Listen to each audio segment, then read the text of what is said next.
The smartest way to kill belly fat and to build muscle for women. I'm going to show you how to achieve this in 5 simple steps.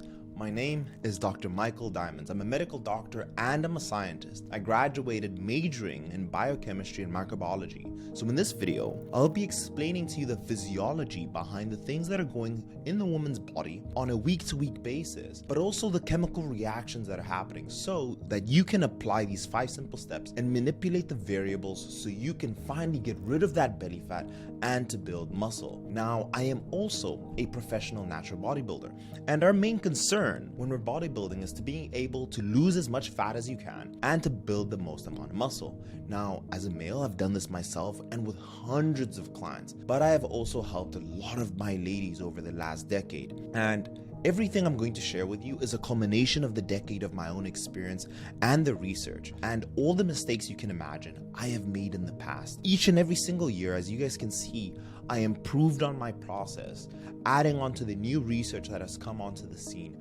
and applying it accordingly. So without you being bombarded by all this information out there, I'm going to make it as simple, as concise, and also as effective as possible for you. So by the end of this video, you'll be able to achieve a similar transformation to the ladies I'm about to show you here. And an example is Sandra, one of my clients. And when Sandra joined me, she had tried so many things in the past, low carb, keto. She had tried counting the calories and no result. But once she understood all the information that I'm about to share with you in these videos and applied these 5 simple steps, Sandra unlocked her body, she released the weight, and look, she has a 6-pack now. And if you guys look closely, there's actually the older photo of Sandra from 2 weeks ago and she looks completely different. And I just had to get a fresh new photo from her and I just put it over the old one, and she's lost over 40 pounds at this point and decreased her body fat percentage by over half. So it just goes to show you, once you understand the science and you can apply it for yourself, you will be able to manipulate your body accordingly. All of her measurements have improved. She feels amazing. And the one beautiful thing I find about coaching women and seeing the amazing results they see is that they reverse in age. They feel so much more energetic. They look so much younger as a result of reducing all that fat tissue, but also being able to put the right amount of energy in their body. And I'm going to tell you guys every single thing that I do with my clients so that they can see the best possible result, because I want you to be able to achieve the same thing. But not only Sandra, right? Have a look at Jasmine. When Jasmine joined us, she actually came because she saw the amazing results her husband saw, and she tried to follow what he was doing, but she's different. The male and female physiology is different, and you need to take those things into account. Something that I've seen with a lot of women is because they don't understand their physiology, they get discouraged so easily, right? They're seeing their bloating up, their weight's going back up, and they don't understand why. And Jasmine actually was able to lose her belly fat, as you can see here, in even less than 16 weeks. She was really satisfied with the result. She lost the fat tissue she wanted. She could start seeing her abs, and she was like, Dr. Mike, I'm happy here. Let's focus on building muscle. I'm going to show you ladies how to do the same. And for the males who are watching, you're going to get educated. So A, if you're a coach, you can be able to help your ladies with the coaching, or B, you'll be able to help your partner or anybody understand their body a lot better so that they can manipulate these variables so they can also see amazing results, right? Look at my client Shannon. You don't have to drop 40 pounds of fat. In her case, she was able to build muscle and lose fat, and she dropped 7 pounds alone. But don't just take my word for it. Have a listen to what Shannon had to say about their own transformation. But as your body changes as you age, going through my early 50s, I really started to see a change inside of my body. And I have always been seeking a way to regain my strength, but also I want to look good. I mean, I'm in my 50s. I don't want to lose that. I think that with age, people aging well into their 90s and passing 100 easily now, I want my physical body to feel and react the way that my mind is still feeling, reacting. Shannon saw an incredible transformation and she felt so much happier as a result. So my goal is for you guys to feel the same at the end of this video. So let's get into it. The first thing with women is we need to understand the menstrual cycle. And when you're able to understand this, you can understand why you will see different changes in your body on a week-to-week basis. So the menstrual cycle, it's a Latin word for month, right? So monthly cycle. And it's usually a 28-day cycle, but That's what they'll always write in the books. Women are variable. We're all very different. And the cycle can really range from 21 to 35 days. So some people may see more, some people may see less, and each and every single person is different. And I want you to take this into account. So just think about yours and say, okay, how many days does my cycle usually last, right? And again, it's important to remember that every female is different. So when we're talking about hormonal changes and timings, these are just simplifications. But something that all women go through is 4 phases of their menstrual cycle. You'll also see in a lot of articles that it's usually described as 2 phases. So the 4 phases are, right, menstruation, follicular phase, ovulation, and luteal phase. And these are a sequence of events that occur for the body's possible preparedness for pregnancy, possibility of pregnancy, right? That's why you'll go through a menstrual cycle every 28 days, roughly, right? Now, let me explain to you guys these 4 phases. And the first day of the menstrual cycle is the first day of bleeding, right? And I'll put 1 here, and that's usually 1 to 7 days. But you'll also see in a lot of literature that the menstrual cycle is really separated into 2 phases, and that is follicular phase and luteal phase. But the 4 that I'm describing is menstruation, follicular phase, you have ovulation where you have the release of the egg, and you have your luteal phase. But again, you will see in a lot of places, and I want you guys to remember follicular phase, and I want you to remember luteal phase. Follicular first and luteal second. And this will make remembering these things so much easier. And don't feel overwhelmed by this graph. I am going to break this down in the simplest way possible, right? Now, the first tip that I want to give to any lady out there is that I highly recommend you track your own cycle. So I usually recommend one of these 2 apps to my clients, and I'll also share another one that you can. The usual app my clients will use is an app called Flow or the app called Clue. Now, what you can also do if you don't want to get an app and you don't want to pay for an app that's going to track your cycle, or you want to keep your information private, you can just track this on your phone. Just track your first day of bleeding and you will be able to do the maths there. Just open Notes on your phone and track your first day of bleeding, and from then onwards you can track all the data, right? But these are the 2 apps that I recommend. So it's very important for you ladies to track your own cycle so that you can apply the information I'm about to share with you. But any of these 2 apps are recommended. Now, let's talk about the first phase, menstruation. This is considered as day 1 of bleeding as the start of the next cycle. So think of start, day 1 of bleeding, right? Shedding of the uterine lining from the drop in progesterone that occurs. It lasts 3 to 7 days. In some cases can be longer for women, and in some cases it can be shorter, right? So how I want you to look at this graph here is at the very bottom, it's showing you the days, right, in the month. And you see this one shows 1 to 6, but in some cases 2 to 7, right? And you can see here, this is the picture of your endometrial lining. And the red here is just showing that it's shedding. So when you're bleeding, you're shedding your endometrial lining. And we'll talk about the hormones later, but this is a good depiction of what's happening. So this is 2 to 7 days. So when you're having your day 1 of bleeding, make a note of that, right? Okay, today's the day I started bleeding. Then the first phase in the menstrual cycle is called the follicular phase. It's the first half of the cycle. It lasts until ovulation. And the data shows that it is around 16 to 17 days. You will normally see a lot of data say 14 days, but again, women are very different. It's usually on day 16 or day 17 from bleeding, right? Can it be slightly less or more? Yes, but most people tend to say 14 days. And this follicular phase is seen as the preparation for an egg to be released from the ovary, and the uterus builds back up to its thick inner lining. You'll have menstruation, right?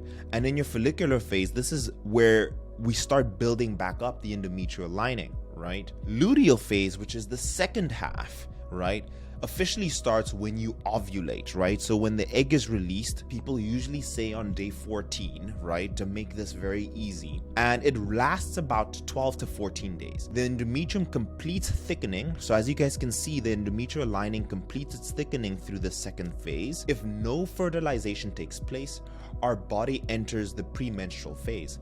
The premenstrual phase is the final days of our cycle and gets ready to restart the whole thing with menstruation in the menstrual phase. Throughout this process, various sex hormones are fluctuating, right? And as you guys can see, the main hormones we're always paying attention to is estrogen, progesterone, estrogen here in the purple, progesterone in the green, luteinizing hormone, and follicular stimulating hormone, FSH, right? And you may have heard these terms before. For the purpose of this video, we're only going to focus on two main hormones, right? But again, I just want you to remember, right, without making it too complicated, you have follicular phase and you have luteal phase. And think of them as the first phase is 14 days and the second phase as another 14 days. And what divides them is ovulation, right? The release of the egg. Here is a nice graph. And remember I said we're going to focus on two hormones. And here we have estradiol and progesterone. So what I want you guys to see looking at this graph, we have menses, right? And you can see that your estrogen levels are very low. And you can also see that your progesterone is low throughout the first half. So in the first 14 days, very low. I want you guys just to remember this graph. You have one, and think of it as a roller coaster. The estrogen roller coaster has two peaks that you go through. One in late follicular phase right before ovulation, and then again mid-luteal. So you have your highest peak in the follicular phase, and then another peak again in mid-luteal. But with progesterone, you only have one peak, right? So two peaks estrogen, and then one peak progesterone. Just remember this, it will help with understanding how the body's changing and why that's happening, right? Because we're gonna talk a lot about these two hormones. Again, the two hormones we'll be talking about more here is gonna be estrogen and progesterone. Now, the hormones. Hormones involved in menstrual cycle and hormone production. There is more, but for the sake of this video, to simplify it for you, I'm only going to talk about estrogen and progesterone. So estrogen levels are low through menstruation and then gradually rises across the first half of the menstrual cycle. So as you guys can see, low during menstruation and gradually rises through the first half of the menstrual cycle, and it will peak there right before ovulation. Then it falls through ovulation until it picks back up again during the mid-luteal phase as your body is in pregnancy preparedness mode before falling back to their lower levels of menstruation, right? And then the second hormone, remember, progesterone doesn't raise in the first phase, only in the second. So it's low throughout the follicular phase, and then it really rises in the early luteal phase, peaking in the mid-luteal phase and resetting back during menstruation. And primarily it's produced from the corpus luteum during the second half of the menstrual cycle. So if we go back to this photo, right, you can see that this here, this little yellow body, corpus luteum, if I remember right, means body. And luteum means yellow, if I'm not mistaken, according to Latin. So it's called a yellow body. And this is responsible for producing this level of progesterone that you're seeing, right? Now that you kind of understand, remember estrogen two peaks, one right before ovulation and then again mid-luteal phase, and then you have a peak during the early luteal phase for progesterone. Now, this will help you understand why these hormones are so important. The first thing is that estrogen helps the body efficiently use glucose for energy. And remember, guys, that glucose is the energy molecule for the body. Your brain utilizes glucose. Your muscles utilize a complex chain of glucose called glycogen. This is why glucose is so important. So for you to be strong, you need to have more glucose/glycogen, right? This improves overall energy levels and reduces the likelihood of storing excess glucose as fat. And the main reason why your body is utilizing glucose so much better is because of the hormone insulin. And I want you to remember insulin as the transporter that takes glucose and puts it in all the right places to be used, right? So it improves insulin sensitivity. It enhances the body's response to insulin. So because of estrogen will improve your insulin sensitivity. Insulin will be transporting glucose a lot better. So think about this. In those two peaks that I showed you, your estrogen is high and your body is going to be utilizing the glucose a lot easier. And when estrogen is low, that glucose is hanging around more than you'd like, and it gets stored as body fat. It reduces hunger and cravings. So higher estrogen levels reduces the desire for fatty and sugary foods. So estrogen will help you from your cravings. It will help you from being hungry. And I also want to point this out for my ladies who are menopausal or entering that menopausal phase. Your body is producing less estrogen. So if you're hungry, right, more than usual, your appetite is higher more than usual, it is something to consider. Reduction in fat storage. Estrogen reduces the tendency to store fat, especially in the lower body and the abdomen. And again, the main reason for that is because estrogen levels are helping you utilize glucose so much better, the chances that it turns into fat is so much lower because your body's efficiently utilizing this. So the way I want you to think of it is that when your estrogen levels are high, your factory is working really well. And it also increases AMPK concentrations. Estrogen boosts the levels of AMP activated protein kinase. That's what AMPK stands for. And AMPK promotes fat burning throughout the body and enhances overall fat loss, right? It also aids in HDL production, right? Estrogen increases the production of HDL, often referred to as good cholesterol. Higher HDL levels help in reducing the risk of cardiovascular disease and lowers the risk of heart attacks and strokes. Now, this part isn't going to be the most important for the theme of this video, but it's good to know. And it also reduces inflammation and free radical damage. Estrogen lowers inflammation and protects the muscles from oxidative stress, and it boosts muscle growth and recovery. You will recover so much quicker when your estrogen levels are higher. So during those peaks, right, remember in that graph, you're gonna notice that your recovery is so much better and you feel much more energetic. It helps with repairing and regeneration of the muscle tissue, and it will enhance your libido. Women tend to be more sexually active at the peak of the estrogen cycle. So it kind of makes sense, right? When your egg's about to release is when your estrogen levels is the highest, and it's usually when you're feeling the most sexual to be able to promote the possibility of pregnancy, right? Now let's talk about the counterpart. Progesterone. Progesterone plays a role in maintaining pregnancy if an egg is fertilized. It prohibits the contraction of the uterus that would cause it to reject a fertilized egg. If pregnancy happens, progesterone continues to be released to prevent more eggs from being produced. If no pregnancy occurs, corpus luteum breaks down and causes a drop in progesterone and starts the process of menstruation, right? So in short, what are its functions? It prepares the body for conception and helps maintain pregnancy. It can help manage anxiety, and finally, it can stimulate and inhibit the growth of breast cancer, right? So both of these hormones play its role. But in the case of being able to lose fat and build muscle, I will show you how to be able to manipulate this info. So the way I want you to remember, the first thing I said, remember the 2 peaks and the 1 peak for progesterone. I want you to think of estrogen as your body's internal coach. It is keeping you going. It is making you feel motivated. It is also keeping all the ideas of the bad food away, right? Hey, don't think about the cakes, don't think about the chocolates. Think of estrogen as this internal coach, and they're there to support you, right? And that's like an easy way to remember it. Progesterone rises, further increasing hunger and reducing insulin sensitivity, leading to mood swings and energy dips.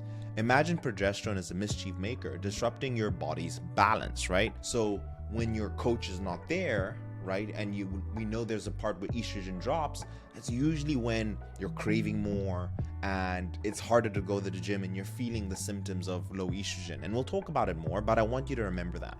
I am about to share so much scientific information with you that took me 2 weeks to research. I'd greatly appreciate you ladies, if you want more of this content, to leave the video with a like and to subscribe. But let's get into it. Let's first talk about energy intake during the menstrual cycle. Now, there's tons of research that has been made, and in 2007, they found that there was a higher energy intake during the luteal phase. Again, the second half. Let's think of it, when we think luteal phase, think 2 weeks leading up to bleeding, right? 2007, one major systemic review shows that women tend to have a significantly higher energy intake during the luteal phase compared to the follicular phase, right? So research has shown that women tend to eat more during the second half of their period, right? 2 weeks before bleeding than after. And some studies suggest an increase of approximately 90 to 500 calories per day during the luteal phase, which is a lot. And I also want to make another point. All women are different. So the reason I share this information with you is that if you notice you're so much hungrier leading up to your pee, then now you may understand why that, hey, you're in that phase and it's as a result of a lower estrogen level. Out of the 37 groups of females studied, 27 of the groups demonstrated significantly higher energy intake, right? The increase in energy intake is linked to hormonal changes, particularly in the rise to progesterone, right? Women should be aware of these changes to better manage their diet and avoid overeating. Planning meals and snacks can help mitigate the impact of increased hunger during the luteal phase. But we're going to talk about this more, right? And there were numerous studies showing that women eat more during the luteal phase, and it makes sense, right? Because you have this increase in progesterone, the hormone that's going to make you hungrier, and you also have a drop in estrogen, so you don't have this internal coach motivating you anymore during the second phase. So there's two reasons for you to want to eat more, especially that week before your period and that 2-week period, right? But there was another study that came out, and this is the study, right? Let me explain the study to you. So PMS and caloric intake during the menstrual cycle. So premenstrual syndrome, PMS, is characterized by intensified premenstrual symptoms such as fluid retention, depression, lethargy, and irritability. And I actually had a conversation with one of my clients yesterday, and I said, look, these words don't mean you need to feel depressed, but you might just be crying for no reason, or you might be just feeling sadder for no reason. This is a symptom of PMS, and this is as a response to your hormonal changes during this time, right? So out of 69 females, they found that carbohydrate and total calorie intake increased during the luteal phase in participants with PMS. Females without PMS showed no statistical significant difference in caloric intake between the luteal and follicular phase. So I love this piece because it goes to show how women are different.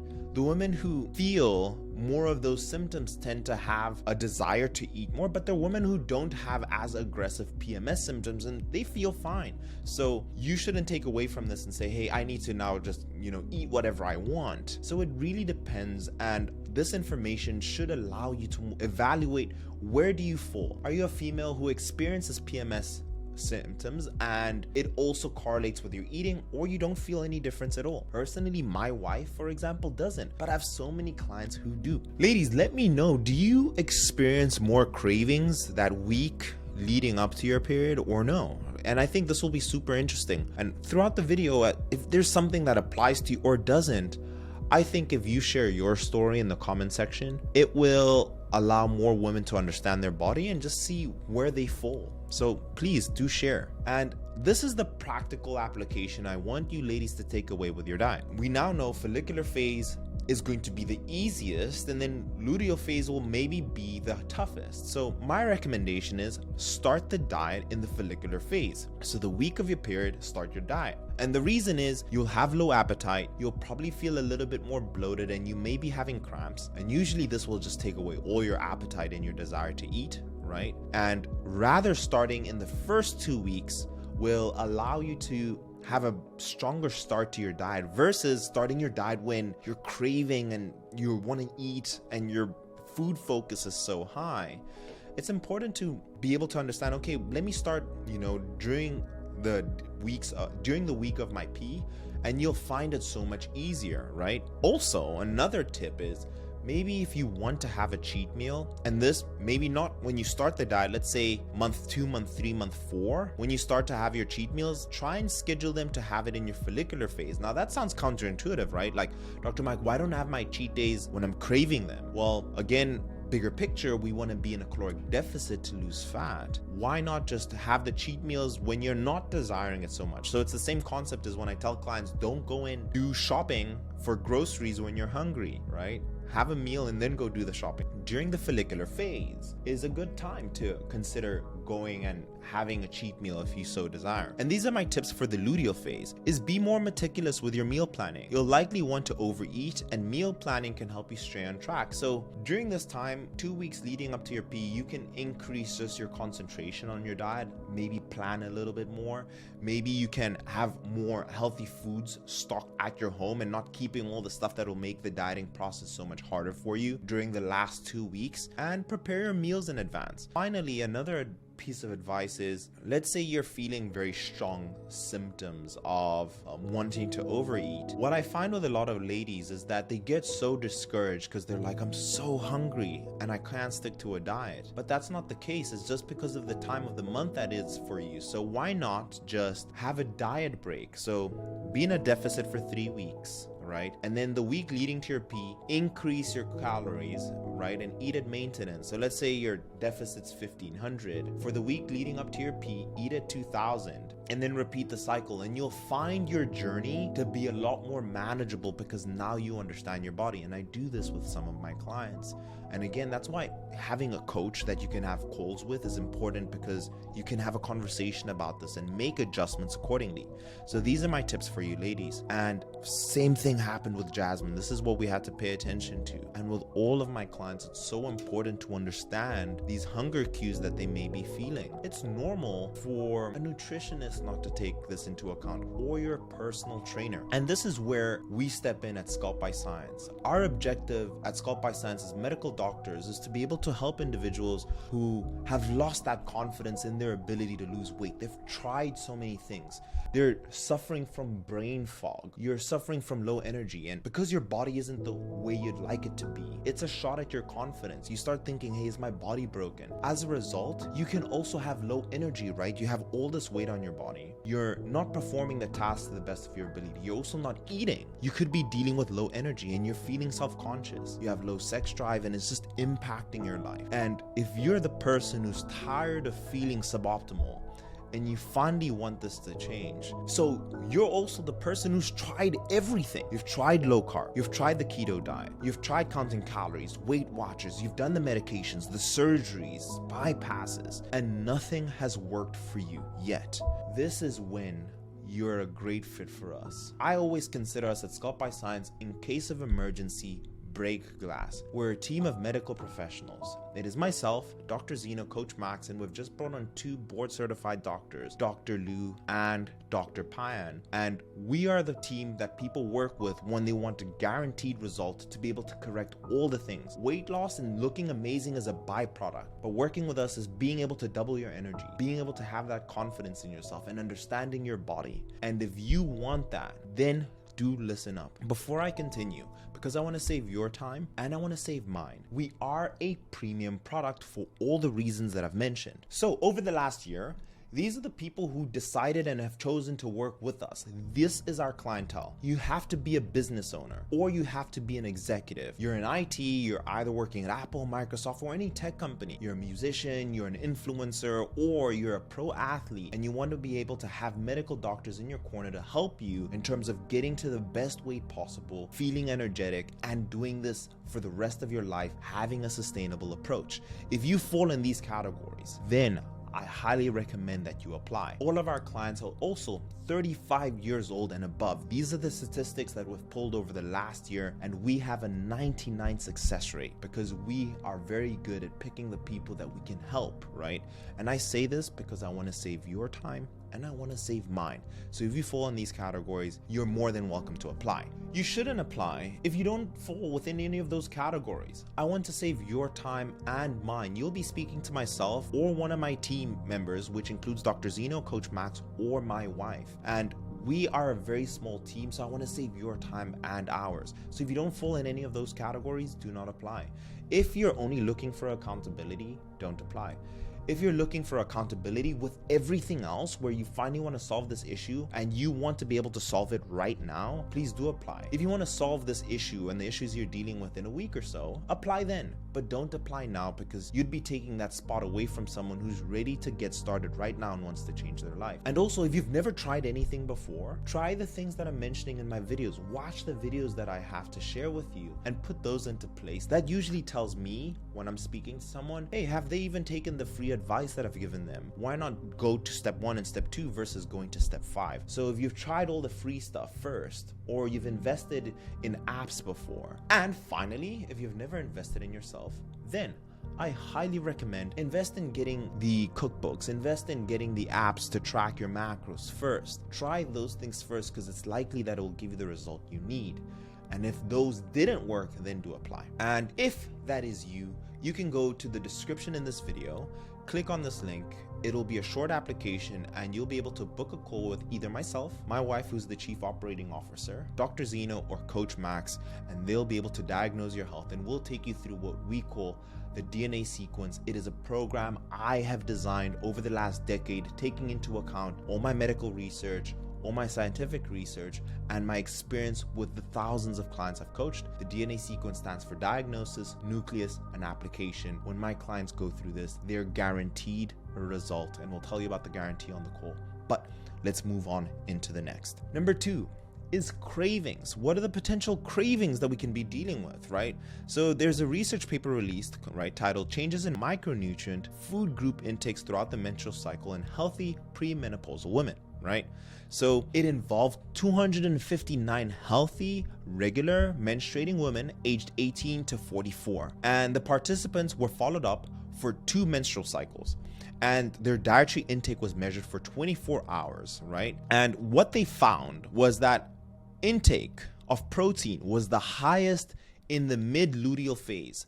That week leading up to their pee, their intake for protein was much higher. And progesterone levels were higher in their luteal phase, correlating with increased appetite and cravings. So what we're seeing in women and the research being shown does show that, right? And it also showed that they had a lot more cravings for chocolates, sweets, and salty foods during the late luteal phase, right? So how does this impact us hormonally, right? So the role of estrogen, it decreases hunger and increases leptin production. So higher leptin levels aid in weight loss. So leptin, remember, is that satiety hormone, the hormone that signals to your brain fullness, right? A higher leptin level aids in weight loss by reducing hunger and boosting motivation to exercise and increasing metabolic rate and mood. We see high estrogen levels in the middle of the follicular phase and the luteal phase and reduces your hungers and cravings. And then we see low estrogen effects post-ovulation. Estrogen levels fall, leading to a decrease in leptin and increase in hunger and cravings. So after that second week, right, in your last 2 weeks leading up to your pee, it's very likely that you're going to have so much more cravings, and research has confirmed this, right? So this is estrogen's influence. There's an increase in production of serotonin and dopamine. Serotonin is the happiness hormone, right? And dopamine is the hormone that makes you take action and reduces hunger and cravings. And this is what happens when you have lower serotonin levels. It leads to intense carb cravings and increased risk of binge eating. So again, I would say if you guys want to read how serotonin and dopamine play a role here and why you might be feeling these strong bouts of cravings, read this. But a summary is that in the follicular phase, high estrogen levels reduce hunger and cravings, promoting fat burning. And luteal phase, there's low estrogen levels and a rising progesterone boost hunger and cravings and promote fat storage, right? And I wanted to show you guys this table from that very same research paper. So here you see at the top menstrual, follicular, peri-ovulatory phase, and late luteal phase. And you can see the usual numbers of 1.4, 1.5, 1.6, 1.38, let's call it 1.4, 1.3, and they stay relatively the same in the 2, right? There's not too much of a change. But the highest figures you see here is 1.7, 1.8, 1.8, 1.5, 1.4, right? In the late luteal phase. And there's an increase in appetite, there's an increase in cravings for chocolate, there's an increase in sweets in general and salty flavored foods. So this research showed that. And it says here, research indicates that estrogen reduces hunger and increases leptin production, right? So this is what I was talking about. When you have estrogen higher, it is motivating you. It's also telling you, hey, you're not that hungry. And when it's low, you're going to feel a lot hungry, and that's usually in the late luteal phase, right? And think of progesterone again, like I mentioned, as that mischief maker, the one that's saying, hey, you're hungry, you're low energy, right? Eat more. So there's this super interesting research paper, right? And it's titled The Effects of the Menstrual Cycle Phases on the Cortical Limbic Brain Activation by Visual Food Cues. So they're measuring brain activity and they're using different visual food cues. Now, here at the top was total calorie consumption, right? Was total brain activation. And at the bottom, they show what people desired more, low calorie or high calorie food. So as you can see, in the 4th week of the woman's cycle, they had the most desire to eat, the most appetite to eat, right? Their brain was most activated, and that is also in correlation with what we've seen. In the late luteal phase, women tend to consume more. But what's also super interesting is that women had the highest level readings of higher calorie foods in week 3 and week 4. So their brain was the most active to those food cues. And I'm going to show you how to apply this, right? So the practical applications. Consider increasing protein intake during the luteal phase to manage craving, right? We know that protein can make you feel fuller. So having an extra shake or adding a little bit more chicken breast to your meals can help you reduce your cravings for all the other foods. So increasing your protein intake is a good idea. So let's say you're at 150 grams. Maybe during that late luteal phase, go to 200 grams of protein. Also, integrate fiber-rich foods. Foods high in fiber can also make you feel fuller, right? So this is how I personally apply it. If my clients are having PMS symptoms, I'll usually, in week 4, increase their protein intake. What I'll also make sure is that they're increasing their overall fiber intake, and this can help them feel fuller for longer during this period. And basically, this will allow them to eat less calories as a result of no intervention, right? Supporting emotional well-being, recognizing the impact of hormonal fluctuations on mood and implementing a diet that supports mental health. Consume foods rich in omega-3 fatty acids, magnesium, vitamin B6 to mitigate PMS symptoms and promote emotional stability. Now, again, we need to recognize individual variations. So some women may not feel this at all. So it is intervariable, and it will change from person to person. But if you're the person who is feeling those symptoms, increasing your protein intake the week leading up to P and your fiber is an amazing strategy. So what about women's metabolism? Like, how is that being affected? In this effect of menstrual cycle on resting metabolism, a systemic review and meta-analysis. So what about women's energy expenditure? What about their metabolism? And there's this interesting research paper that came out, and it's titled Effect of Menstrual Cycle on Resting Metabolism, right? So how many calories your body's just burning at rest, right? And it's a systemic review and a meta-analysis, which means they gathered a lot of information from different research papers. They made sure that they all followed the same parameters, and it had enough size of people that they tested it on. And they did see that there's an overall, that there was a small but significant effect favoring increase in resting metabolic rate in the luteal phase, right? So the benefit here is that yes, your cravings might be higher during the luteal phase, but you're also burning more calories to balance things out. And the way to kind of think of it is that it makes sense, right? It's leading to where your body, the luteal phase is usually where your body is preparing for possible pregnancy. So you're preparing for possibly carrying an extra human in your body, that you'd be burning more calories. Your endometrial lining is thickening. You're adding actual tissue onto your body. It makes sense, right? For your metabolism to be a bit higher. But this is good to know so that you guys don't think that it's all doom and gloom. But the reason we share this information is just so that you can take these things to an account and manage accordingly. And let's talk about bloating, right? So there was a study on fluid retention, and the study's name is Examining Fluid Retention Patterns Across Menstrual Cycle in Healthy Women. So 62 healthy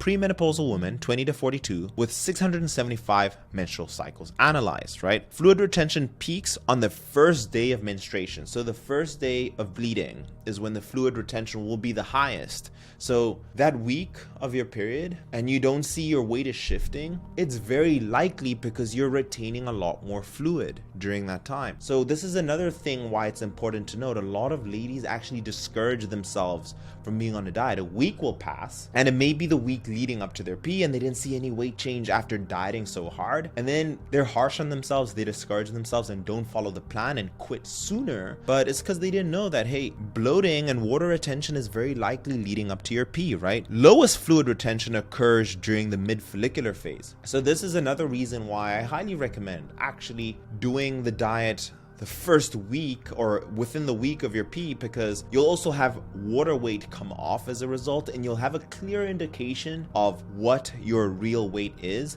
So ladies, take this into account, and this is why it's important to track, because you can also see, okay, I see a fluctuation in my weight. There's a lady I'm coaching right now, and you can clearly see for the past 2 weeks, her photos are wildly different, but her weight has only changed slightly, right? And it's an indication of just water retention overall, right?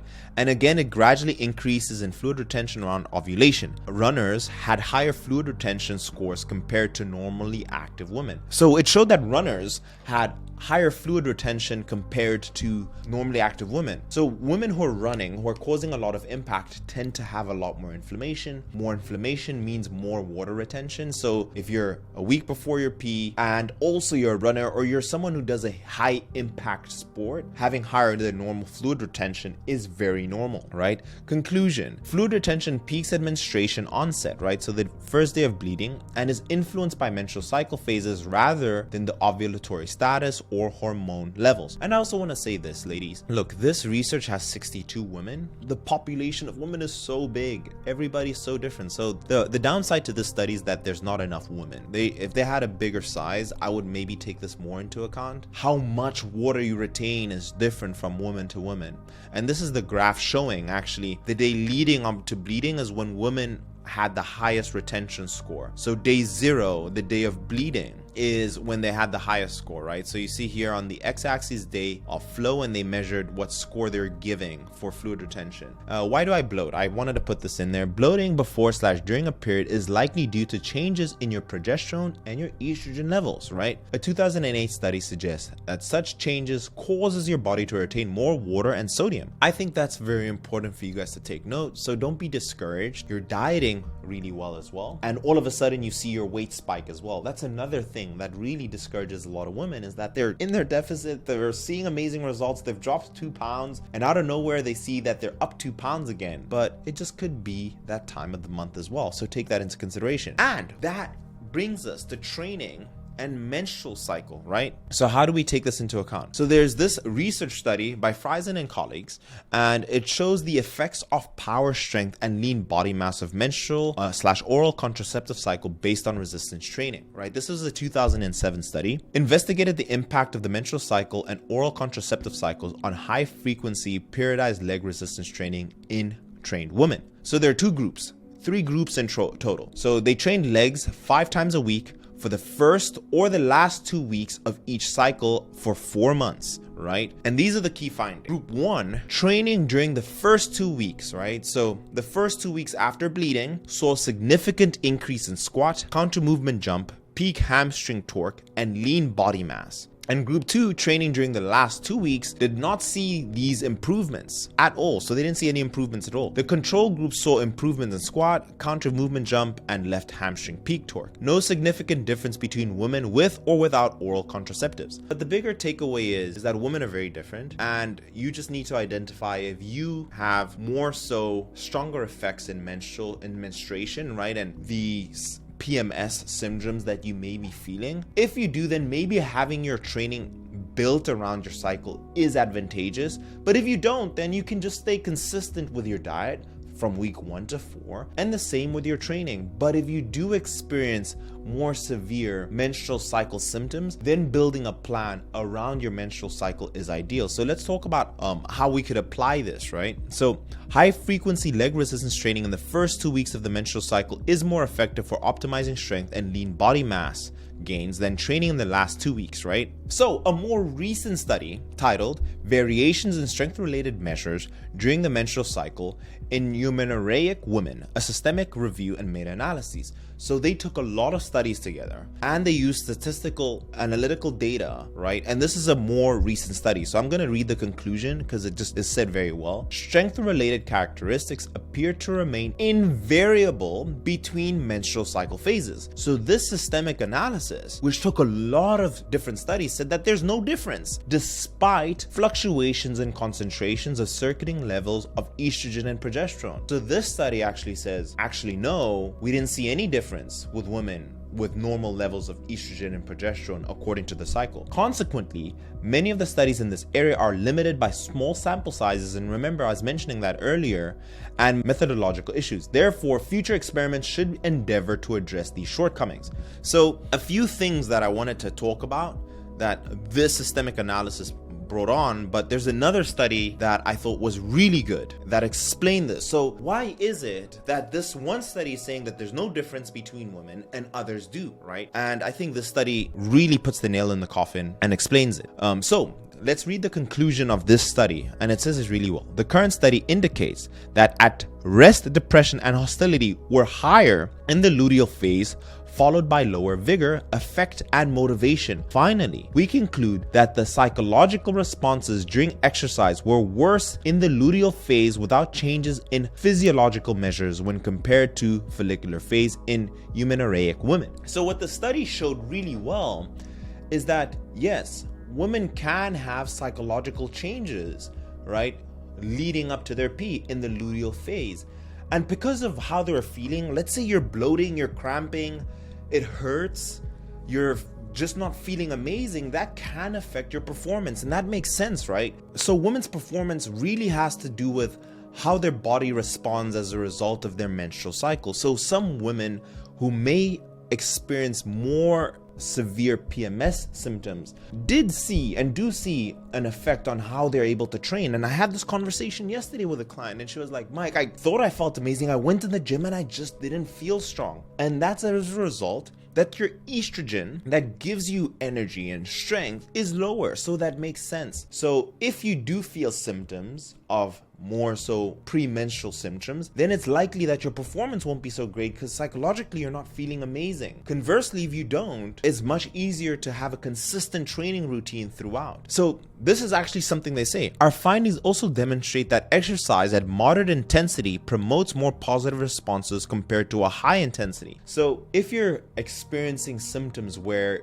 you're not feeling your strongest, decrease how much volume you're using, right? And be more forgiving with your strength ability. And I'm going to put this in a nice table for you guys in the next slide. But it just shows the correlation between if you're someone who does experience more symptoms leading up to your P, very likely the diet and training is more challenging compared to the woman who don't, where you won't feel any changes. And I think this graph really explains it well, right? So again, remember, think of this as a roller coaster. Estrogen has 2 peaks, right? The highest before ovulation, and progesterone has 1. So during this time, there's an increased physical strength and imagination, right? And here at the peak, you have high desire, right? On day 14, you'll probably feel the best, right? Higher creativity, memory, social skills, and ability. So in your follicular phase, it is better to start your diet. You're going to feel very motivated. You're not going to have so much appetite, and your strength will be the best. And then you have this drop in estrogen, increased anxiety, mood swings, and fatigue. And progesterone, remember that it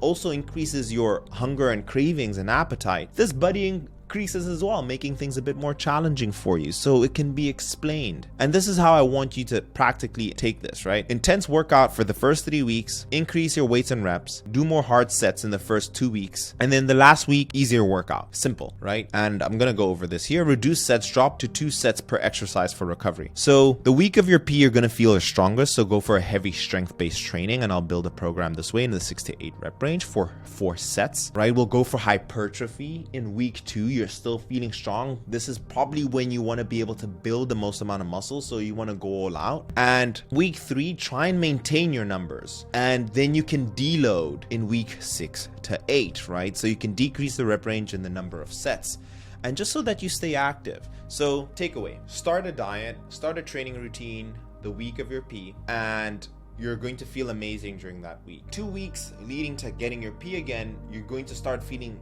a little weaker, and maybe diet is a bit harder to follow. Again, this will change from woman to woman. And actually, ladies, take an opportunity and let me know what you are experiencing, right? If this information correlates with you or not. I think a lot of women can actually learn from what different people are experiencing. So do you feel this way? Do you agree with what the findings are finding? Or are you just a lady who doesn't feel any differences? So let me know in the comment section down below. And that is the end of the video. It took me 2 weeks to be able to put this video out for you guys. I wanted to have it well studied and researched.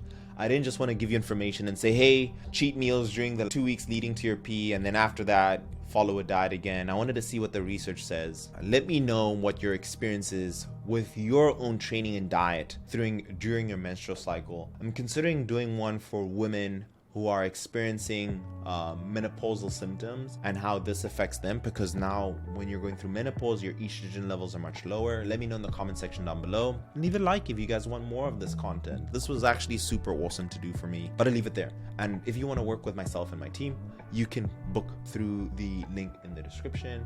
and I'll see you guys in the next one.